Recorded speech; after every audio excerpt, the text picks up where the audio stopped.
Evo nas u Mačkatu, u mjestu pršute, gdje kažu da je najbolja pršuta. I mislim da su u pravu. Znači ovdje nema šta nema.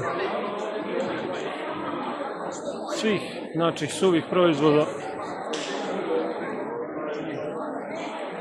Možete i sami da se uvjerite. A gledajte ovo, šta je juneća ova. Kobasice, suđuka, žvaraka, kobasice, slanine. Prosto čovjek da se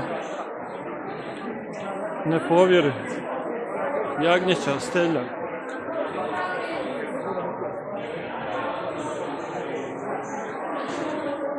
Prelepo. Sve to su ljudi domaćini spremili za ovu manifestaciju.